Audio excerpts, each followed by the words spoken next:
Mən sizi əmin edirəm ki, yaxın gələcəkdə, hətta üzümüzə gələn bu yaz-yay mövsümündə siz görəcəksiniz ki, Bakı küçələrində velosipedçilərin sayı kəskin artacaqdır.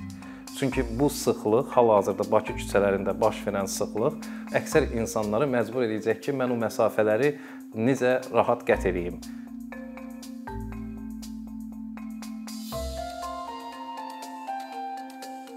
Yəni, ənənəvi olaraq Azərbaycanda velosiped bir nəqliyyat vasitəsi kimi qəbul edilməyib. Lakin araşdırma nəticəsində özüm də görmüşəm ki, velosipeddən Sovet dönəmində ilk növbədə idman növü kimi baxıblar velosipedə. Yəni şəhərimizdə velotrek tikilibdi, velosiped idmanı üzrə nailiyyətlər əldə olunubdu. Lakin nəqliyyat vasitəsi kimi o zamanlar əsasən poçt xidmətində çalışan poçtalyonlar istifadə edirdi. Orada məktubların daşınması, qəzetlərin daşınması, qısa məsafələrə qət etmək üçün və ən sonda uşaqlar bir əyləncə kimi həyətlərdə, məsəl üçün kənd yollarında velosipeddən istifadə edirdilər. Amma müasir yanaşma onu göstəribdi ki, velosiped hətta böyük şəhərlərdə belə iqlimindən asılı olmayaraq, relyefindən asılı olmayaraq müvafiq infrastruktur qurulduqda qısa məsafələri qət etmək üçün ən gözəl mikromobillik vasitəsinin biridir. Bunun üçün ilk növbədə nə tələb olunur? İlk növbədə əlbəttə ki, infrastruktur yaradılmalıdır. Müvafiq infrastruktur yaradıldıqda təhlükəsizlik də təmin olunur. Kiçik bir müqayisə indi hamı üçün etalon Niderland təcrübəsidir. Yəni Niderland təcrübəsini artıq Amerikanın böyük şəhərləri, hətta Kanadanın nəqliyyat sahəsində mütəxəssisləri Niderland təcrübəsini öyrənirlər və həmin təcrübəni öz ölkələrində, öz şəhərlərində ona uyğunlaşdırmağa çalışırlar. Niderland velosipedçiləri nədən fərqlənir? Yəni əsas velosipeddən istifadə edən insanlar, velosipedlə maraqlananlar, bu sahəyə maraqlanan adamlar fikir verir ki, Niderlandda velosipedçilərdə ümumiyyətlə dəbilqədən istifadə olunmur. Niyə? Çünki yollar elə təhlükəsiz qurulub ki, məsəl üçün dəbilqənin geyinməsi hətta insanı velosipedin istifadəsindən çəkindirir. Yəni gündəlik. Çünki dəbilqə əlindədir, onu harasa qoymalısan, özünlə daşımalısan. Ona görə Niderlandda onu qəbul ediblər ki, biz yollarımızı elə quracağıq ki, velosiped hərəkəti elə təşkil olunacaq ki, orada xəsarət alma minimuma endirilsin və həm də insanlara dəbilqə mütləq olmasın. Dəbilqəni ancaq kiçik yaşda uşaqlar velosiped sürməyə öyrənəndə onda istifadə olunur. Bir yanaşmada Niderland velosipedçilərinin xüsusiyyəti. Yəni velosiped sürən insan bilir ki, hərəkət zamanı bu aerodinamika lazımdır insana, bu küləyin əksinə gedəndə, yəni biraz önə yanaşıdır.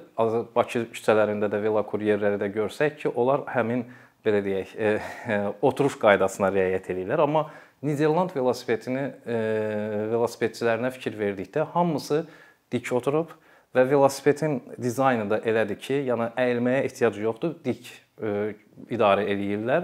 Bu artıq psixoloji yanaşmadır ki, insan ətrafını daha yaxşı müşahidə etsin və ətraf mühitdən bir qarmoniya yaşasın. Yəni gedə-gedə üz-üzə görüşür bir-birini, salamlaşır, gülümsəyir və yanında gedən digər velosipedçi ilə rahat söhbət eləyir. Yəni bizdə əsasən velosiped sürəndə fikir versək, hamı əli sükanda və başı aşağı yolunun qabağına, ətrafa biraz az diqqət yetirir, ətrafda baş verənlərə. Bir də bəzi stereotiplər var bizdə ki, misal üçün Bakıda velosiped yolları salmaq çətin olacaqdır. Burada relyef var, dağ, yoxuşlar çoxdur. Amma velosiped yanaşması o deməkdir ki, misal üçün burada kompleks yanaşma lazımdır, sistemli yanaşma lazımdır. Velosiped ümumi ictimai nəqliyyata inteqrasiya olunmalıdır.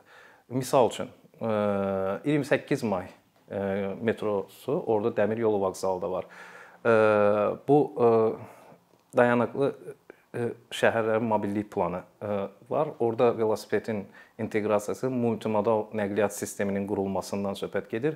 Yəni tələbə Sumqayıtda elə yerdə qalır ki, Sumqayıt dəmir yolu vağzalına kimi onun məsafəsi 5 kilometrdir. O 5 kilometrini velosipeddən gəlir dəmir yolu vağzalına, oradan əyləşir elektrik qatarına, çıxır 28 maydakı dəmir yolu vağzalından, oradan bike sharing deyirlər. Yəni ki, nətəri son zamanlar indi Bakıda skuterləri kirayə götürüb müəyyən ərazini qət etmək üçün sizə imkan yaradılırsa, həmçinin də velosipeddə bike sharing sistemi qurulsa 28 mayda, məsəl üçün pedaqoji texnikumda təhsil alan tələbə o məsafəni velosipedlə rahat qət eləyər. Həm vaxt itkisi olmaz onda, həm də ki dərsə gedərkən bir kiçik idmanla da məşğul olmuş olar. Bu yanaşma onu göstərir ki, Bakıda bu yollar analiz olunmalıdır, məlumatlar toplanmalıdır. Çünki hal-hazırda, yəni bu yaxınlarda havanın sərt keçməsinə baxmayaraq, yəni diqqət yetirsəydiniz, Bakıda velokuryerlər öz işlərinə davam etdirirdilər. Düzdür, çətindir, risklidir, Bakının infrastrukturunu nəzərə alaraq, yolların sürüşkən olmağını nəzərə, amma təsəvvür eləyin ki, həmin yolda infrastruktur olsa, velosiped zolaqları salınsa və o zolaqlara vaxtında xidmət göstərilsə, istir qarlı hava olsun, istir yağışlı hava olsun, velokuryerlər öz işlərini daha tez çatdırmaları yerinə yetirə bilərlər və təhlükəsiz. Bu da artıq nədir? Bu iqtisadiyyatdır. Yəni velosiped yolları şəhər iqtisadiyyatına da təsir göstərir. Kiçik məsafələrə daşınmasının, hətta yük artıq cargo bike deyirlər. Kiçik bağlamaların daşınması, hətta kiçik mebel avadanlıqlarının daşınmasında da yük velosipedlərindən istifadə olunur. Yəni bu sahəyə dövlət diqqət yetirməlidir. Şəhərimizi havasını təmiz görmək istəyiriksə, şəhərimizi təhlükəsiz görmək istəyiriksə, həmin infrastruktur Bakıda da yaradılmalıdır. Yəni amma yenə deyirəm, küçələr analiz edilməlidir, məlumatlar toplanmalıdır, mütəxəssislərin rəyi öyrənməlidir. Bunları da reallaşdırmaq üçün qanunvericiliyimizdə ciddi dəyişikliklər baş verməlidir. Qanunda dəyişikliklər dedikdə hərəkət zolaqları, məsəl üçün baxırıq Bakı küçələrinə, biz görürük ki, 3 zolaqlı yoldur, amma bu 3 hərəkət zolağı olan yolda 4 sıra avtomobil dayanıb, hətta 5 sıra. Yəni bir sıranı mən nəzərə alım park edilmiş avtomobillər, amma hərəkət zolağının eni geniş olduğuna görə sürücülər o boşluqlardan istifadə edirlər. Dünya təcrübəsində bizdə Azərbaycanda olan standarta görə hərəkət zolağının eni olmalıdır 3 metr 70 sm. Amma Avropa şəhərlərində harda ki velosiped zolaqları salınıbdır, həmin şəhərlərdə maksimum bir hərəkət zolağının eni 3 metrdir. Hətta 2 metr 50 sm-yə kimi, 2 metr 90 sm-yə kimi bu daraltmaq, ondan sonra dəyişmək mümkündür. Bəziləri deyir ki, avtobusları necə hərəkət eləyir? Yəni Londonda əgər olanlar fikir versə, orada 3 metr enində olan, yəni bizimkindən 70 sm dar olan hərəkət zolağında 2 mərtəbəli avtobus çox rahatlıqla hərəkət edir. Orada sadəcə olaraq artıq yol hərəkətinin düzgün təşkilindən söhbət gedir ki, dönmə radiusları düzgün təşkil olunmalıdır. Buna görə də qanunvericiliyimizdə dəyişikliklər baş verməlidir ki, hərəkət zolaqlarının standartına yenidən baxılsın, tikinti standartlarına yenidən baxılsın. Bu sahədə yəni beynəlxalq təcrübə var, mütəxəssislər var, hətta təlimat açıq belə deyək, əlçatan təlimatlar var ki, baxıb ondan müqayisə etdirmək, onları tətbiq etmək olar. Mən sizi əmin edirəm ki, yaxın gələcəkdə hətta üzümüzə gələn bu yaz-yay mövsümündə siz görəcəksiniz ki, Bakı küçələrində velosipedçilərin sayı kəskin artacaqdır. Çünki bu sıxlıq, hal-hazırda Bakı küçələrində baş verən sıxlıq bəzi əksər insanları məcbur edəcək ki, mən o məsafələri necə rahat qət edeyim. Düzdür, bəziləri üçün çətin olsa, amma riskli. O avtomobildə itirdiyi vaxtdansa qısa məsafələri velosipeddən. Buna görə belə deyim, yanaşma nədir? Bu yanaşma ilkin olaraq əlbəttə ki, infrastrukturdan. O Niderlandda da əvvəl velosiped zolaqlarını salmamışdan əvvəl orada velosiped zolağını elə salırdılar ki, avtomobillərə mane olmasınlar. Amma sonra gördülər ki, biz səhv yanaşmayıq. Yəni yox, əsas burada velosipedçilər olmalıdır və piyadalar olmalıdır ki, insanlar öz şəxsi nəqliyyat vasitəsindənsə həm piyada getməyə, həm velosipeddən istifadə etməyə üstünlük versinlər. Ona görə prioritet oldu velosiped zolaqlarına.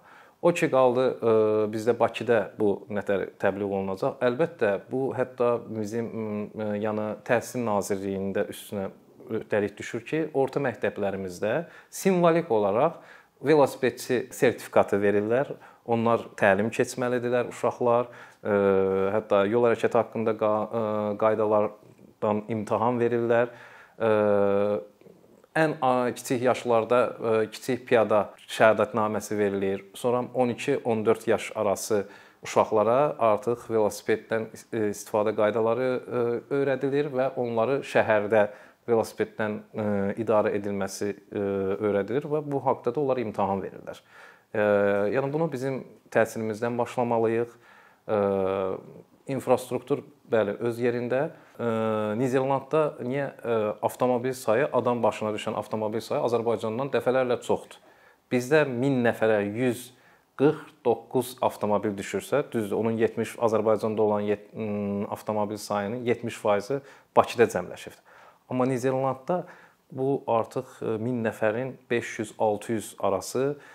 Amma hər avtomobil sürücüsünün də velosipedi olduğu üçün o yolda olan velosipedçiləri çox gözəl anlayır.